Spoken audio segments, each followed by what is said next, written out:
to you live from the Vegas Video Network studios, just steps from the Las Vegas Strip. It's golf and other four-letter words. And now your host, you've heard him on ESPN, Fox Sports, and Sirius XM Radio, Mr. Dennis Silvers.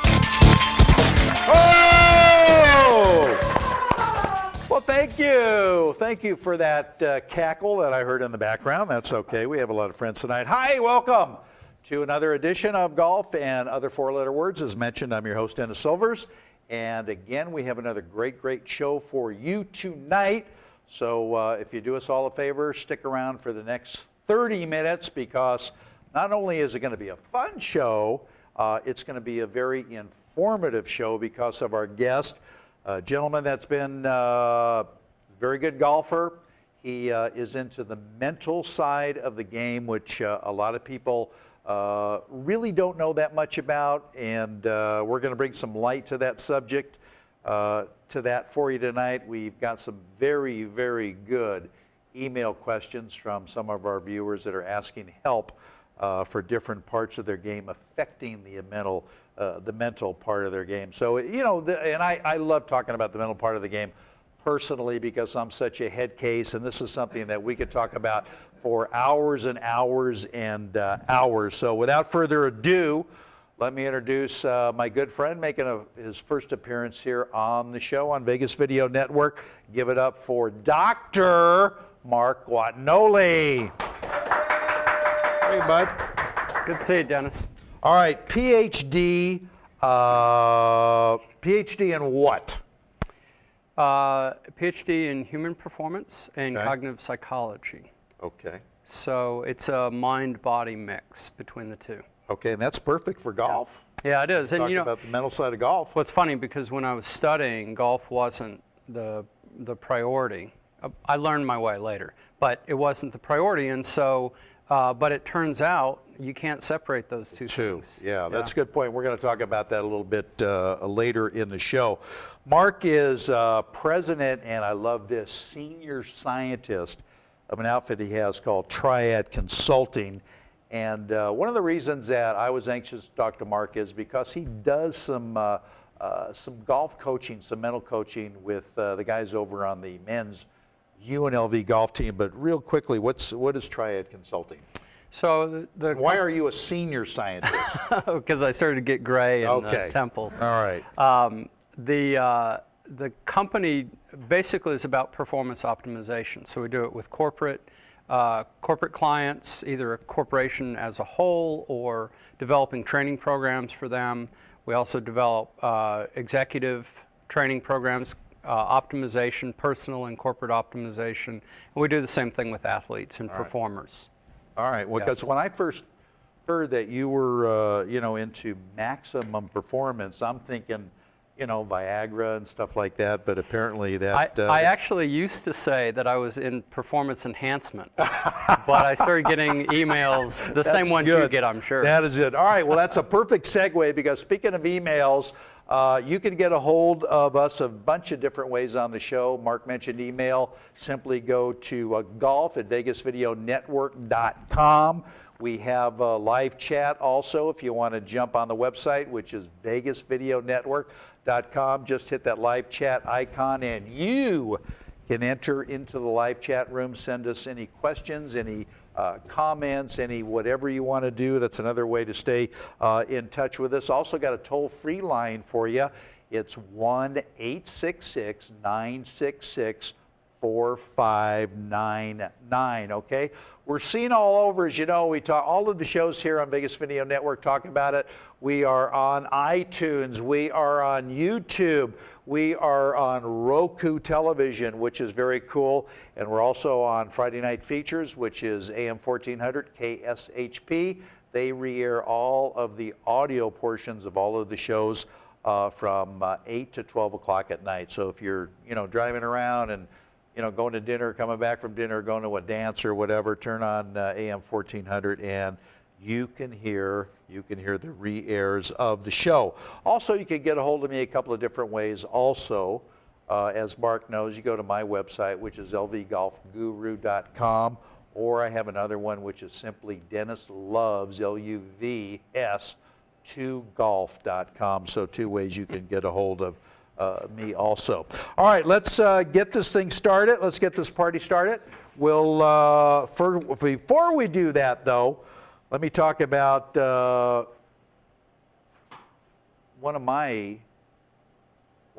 favorite people right here, a strategic partner for Video Vegas Network, and that is Golfer's Guide. Golfer's Guide, Mark, you're probably familiar with it, largest golf publication in the country. It's published regionally, talks about a lot of very, very fine public as well as private golf courses. And it has pictures. And it has pictures. They do golf lessons and the whole deal. So pictures is good. As you can see, they're very nice to us. They re-air Golf and Other Four-Letter Words, as you can see right on their homepage. They stream that, and you could go to lasvegas.golfersguide.com. So when next time you're out at a golf course playing golf, I'm sure they're going to have it. Pick up a copy because it's well worth reading. Right. Been around a long time. All right, I think now we could probably go to our first segment, and we get into that, and we call it Tournament Scorecard.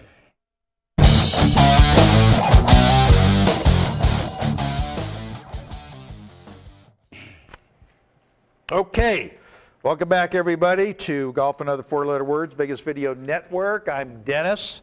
He's Dr. Mark. By the way, Dr. Guatinoli has a close group of friends, and for his real tight friends, you could usually call him, Mark. I call him I'm just wondering where this is Mark going. Guacamole, okay? It's a lot easier for me to do that, and or Mark Cannoli, and we wish we had a couple here now. Cannoli is actually a sweeter name. It is a sweeter name. That is very good. All right, Aussie. Greg Chalmers hangs on to win the Emirates Australian Open, defeating fellow countryman John Sinden by a shot. Congratulations to him. Played very, very good, hung on. Probably came down to about 3 or 4 guys that could have won this tournament over the last 3 or 4 holes. But probably, Doc, the bigger story some might think is that Tiger Woods, who played in this event, finished all alone by himself in 3rd place, followed by no less than, 6 Aussies who tied for 4th. And one of those people was our own very Nick Watney, who lives right here in Las Vegas. He was also in that group that tied for 4th place. So I am wondering, and I want to ask you this, is this a bigger help to Tiger possibly justifying the physical part of his game, the mechanical part of his game that he's been working on, it seems, forever, or is this a bigger boost to the mental part of his game and to the confidence that's going to give him going into the President's Cup that starts right now, by the way? What do you think? Well, I think it confirms what a lot of people have known for a while, that physically he's, the guy is a phenomenal athlete. He's a phenomenal golfer. And, when you see the major drop that he had from, literally within weeks, that's not a physical drop. That's a mental drop, right? And so to come back up is showing some mental toughness. My fear is that it's a shallow foundation. That the nature of what has shaken that foundation hasn't changed. And so that's why you get, a few years ago, Tiger would have won that tournament. He would have figured out a way to win that tournament. And so he's got tremendous resolve, but I don't think it's there. That's a very interesting way to look at it, because, and if I understand this correctly, because that's pretty heady stuff, and I only have a GED. Don't forget, I'm not a PhD. You're saying that the events in his life are always going to be there. They have happened. They're always going to leave an imprint in his brain, and is it just a question of time before they start fading, so to speak, and he can overcome that? No. Well, does that make any sense? Yeah. I hear exactly what you're saying, but I think the problem is that time is not going to heal these wounds. Just time. And so, you know, the old insanity line by Einstein, doing the same thing over and over and expecting a different result. Right. Yes. So unless you've shifted the foundation, unless you've shifted what's created the issues, you're going to continue to have the issues. You can hide them. And you know this, like, it's just like anything else. If your personal life is fine, you can go out and play golf and it's fine. And as long as you're hitting the ball well and you're putting well and things are going well, everything's great, right? But as soon as the wheels start to come off, it's the ability to put them back on. Yeah. And that's really about what's going on internal. That's a good point. That's a very good point. You know, I've talked about this for years with various golf psychologists, mental coaches, whatever label you want to give them on my radio shows for years.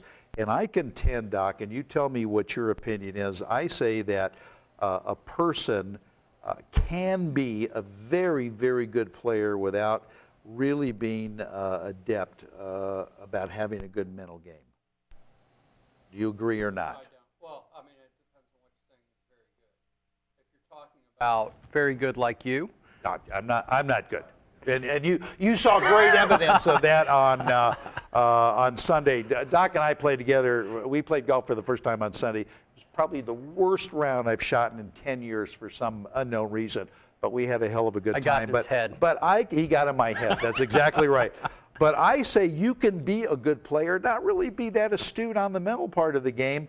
But if you do get into the, I just think that's a supplement, and that will keep you on course a little bit easier. Does that make any sense? Yeah, it does. And here's what I'll say to answer that. Let's say that your ability level is that you could shoot a 72, okay? And the difference between the 72 and the actual score that you shoot, that's the mental side. Okay. Okay? And so Interesting. If you shoot an 82, you've just attributed 10 strokes, not to your physical ability, but to your mental ability to manage it. And that's due by bad decisions, just not focusing, slipshod. Yeah, but exactly, but it goes even more. You know, the idea between mental and physical, the mind and the body, as we talked about before. When you start having anxiety, when you start getting upset, your grip pressure changes, your swing, you can't swing, you can't putt, you can't, because of the physical manifestation of what's happening cognitively. Yep. And so as a result of that, you know, all of a sudden it's like, my swing's gone. I don't understand it. Well, your swing's gone because of what's going on in your mind. All right. That's what happened to me there on Sunday. It was a pleasure to watch. As he says that, as he's taking my money. Anyway, we're going to step away, take a short break here on Golf and Other Four-Letter Words. We come back with Dr. Mark Quantinoli. We're going to get into our second segment, and that is the fun one, so you don't want to miss this. We call that Birdies and Bogeys. Hang with us. We're back with you right after this.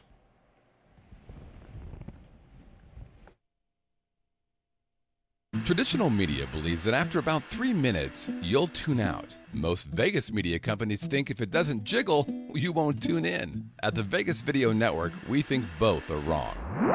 The Vegas Video Network is the first and only live online broadcast network that specializes in insider news and expert views about Vegas. We combine great storytelling with the ability to watch when and where you want on your computer, mobile device, or television. Discover the real Las Vegas. Visit VegasVideoNetwork.com.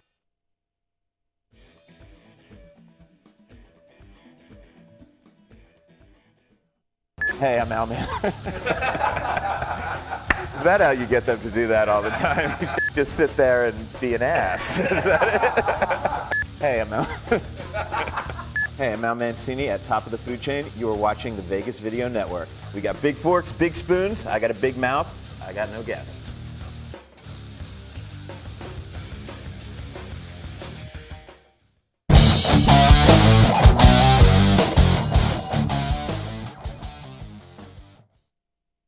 Hi, welcome back everybody to Golf and Other Four-Letter Words right here on the Vegas Video Network.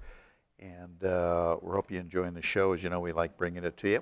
We try to mix up the guest every week. We try to get in a teaching professional. We try to get in an author. We try to get in a shrink, and I use that in a very loving manner with Dr. Guadagnoli. So anyway, birdies and bogeys, I'm going to give you some news that's going out on tour, some viewpoints, some gossip, whatever you want to call it. You tell me what you think about it, birdie or bogey or a par, and the reason why. John Daly says, Mark, that he regrets walking out partway through the Australian Open last week, but he had no choice after he ran out of golf balls, hitting 7 balls into the water on number 11, and he did kind of like a Happy Gilmore thing, and of course was very upset, signed his card, walked off, said sayonara, I'll see you later. As a consequence, I think the folks who run the golf scene in the great country of Australia are not going to ever invite John Daly back. So birdie or bogey in your opinion? Absolutely a bogey. And the idea that he didn't have a choice. He had a choice about hitting those shots and how he played those things out. Yeah. So, this is a classic example of what you look at what the problem is out of golf balls, and the problem isn't the problem. The problem happened well before he was out of golf balls. Yeah. So that's a bogey. Yeah, that is a bogey, and it's a shame because we've talked about John Daly a lot on my shows, and here's a guy with just an abundance of talent, and to see a guy just throw it away, and again, I guess you would have to come in and agree maybe he has so many outside forces and dilemmas that are affecting him in his personal life. Can't play golf. Yeah, I don't agree with that, actually. You don't? Okay. No, and here's why I don't agree with it. There are not so many outside forces, there are so many inside forces that are affecting. He's allowing the outside forces to come in. But, cancer doesn't strike from outside. Yeah. Cancer strikes from inside. And so the things that are eating him up are inside, not from outside. Okay, that's interesting. But anyway, John, I don't think you're going to be going back to Australia for a long, long time. All right, Tiger has signed a second endorsement deal with a company called Fuse Science, which is a sports nutrition and energy products company. Tiger said, quote, he wanted to be powered by Fuse.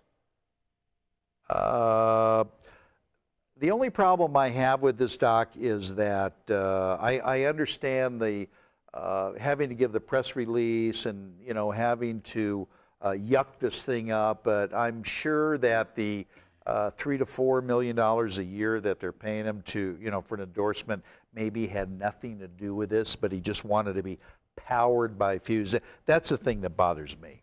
What do you think, birdie or bogey? Well, I think this is a par. I mean, everything you said is correct, but what is he going to say? That's true. What are you going to say? That's part of his job. Yeah. Now, I do think it's interesting, and no disrespect to Fuse, but you go from Gatorade, everybody in the world knows, or well, majority of people certainly in the Western world knows, and you drop to Fuse, who they may have a great product, but they're starting out at a different level. Yeah. I think that's quite a statement. Yeah, I agree with you. That's an interesting way to look at it. And if I'm not mistaken, I believe they're headquartered in Florida somewhere, and I believe they've signed a couple of other professional athletes. I think a baseball player or a basketball player. But I've used the product, so I'm not. Oh, so you're familiar with it? Okay. So I'm not knocking them at all. All right. But again, it's a different type of market right now for them than it is for other people. All right, so let me ask you this then. So if you don't do well, if he doesn't do well in a golf tournament, can you call that a blown fuse? Finally. I was so close to actually paying attention to Oh, my God. Wow. All right, let's move it. All right. This one, but see, I get no respect here. I get absolutely no respect. All right, 20-year-old Japanese standout Ro Ishikawa, great young player, is going to the President's Cup. He's playing in the President's Cup. He's going stag. He's going alone because the press just released that he got his girlfriend pregnant and says it would be too overwhelming for her to travel. Her identity has not been made, has not been released to the public. It's been referred by her. She came out really in a statement that she talked about Roe and said that he's got plenty of length, both on and off the tee. That I get nothing from that. I get nothing from that. All right, birdie or bogey? The joke was a bogey. You know what? The rest of it's none of my business. That's his personal business. Okay. All right, I like that. But yeah, it is nobody's business. It is nobody's business. So it's going to be interesting to see what happens. If we reported on every 20-year-old, yeah, that's true, that had some misstep along the way. That is true. That is true. All right. Greg Norman said that he is preparing his team to, quote, cut out the American rival's heart and present it to Captain Couples on the 18th hole. And again, this is a prelude to the President's Cup that actually has started live in Australia. But that's a pretty interesting statement. And I don't know, birdie or bogey, you think he might have been a little bit too graphic, too harsh? No, because I think here's why I see this as a birdie. Something has to create excitement, and there's not a lot of it right now. I mean, you may get to this, but we're talking about caddies. That's true. In this. And again, no disrespect to caddies. I've been one before, but where's the excitement? Where's the organic excitement about this? So yeah, go ahead. Yeah.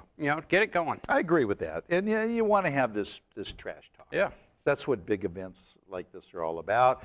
And I keep saying, and I think you would agree, that's the only reason that Captain Freddie Couples invited Tiger in the first place, was to get the buzz going, was to sell the ticket and the TV ratings. And I don't agree with that. And all of that stuff. You don't agree with that? I mean, and I may be completely wrong, but I think that there are several layers, and that may be contributing to it, but I don't think that's a major driver. I mean, look, the guy for many years and skill-wise is still probably the best in the world. There's no doubt, but you look at his record both in the President's Cup and Ryder Cup, and it's not all that good, Doc. I'm not saying he should have been there. Yeah. Personally, I wouldn't have picked him for it, and for a couple of reasons. It sends a message, but I don't think it's just to sell tickets. Because if it was, then Couples would have been the guy that was banging the drums. Well, that's true. Right? That's true. That's true. All right. Tell you what, we're going to get on to our next episode. That's a segment where Dr. Guadagnoli is going to help you. He's going to help me with the mental part of the game. So if you want to get some help, send in an email, go online to that live chat button, let us hear from you. And we call this Handicap Helper.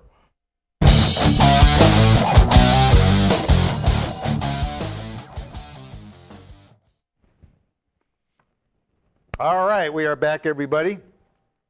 Get your pencil and paper ready because take some good, copious notes on some of the answers that the doctor is going to give us. Darlene says she's immediately intimidated, Doc, when she gets paired with men. Any thoughts and advice? Does Darlene have a picture that she could send in to us? Because that would. Do you hear that, Darlene? Yeah. I don't know. I don't know. I think the problem's more global than this specific situation. We are intimidated when we get paired with somebody. Right. A lot of times. It was our first time playing together the other day, and certainly you're an intimidating figure. So that would have overwhelmed me. I think if you've got a very good pre-shot routine, not physically but mentally, a very good pre-shot routine, then you're going to be in great shape. So Darlene, one of the things I would suggest is if you do have a great pre-shot routine, use it, practice it off the course, not just on the course. But if you don't, it's worth going to somebody, even if it's a friend, and going through the routine. It's going to really help out a lot. Good advice. Jimmy is fairly new to the game, Doc, and says he's heard of people having first tee jitters, but he has them for the entire round. Help. Right with you, Jimmy. Right with you. Yeah, well, Good question. there are two things that I can think of, Jimmy. One of them, obviously, is to start drinking before you get to the first round. A lot of people use that particular method. But, I think the thing about it is, and I talk to the guys that I work with a lot, we're so committed to the process. So the jitters are about the future, or about the past. They're not about the present. And the more you move yourself off of the present, the less you're going to like the outcome.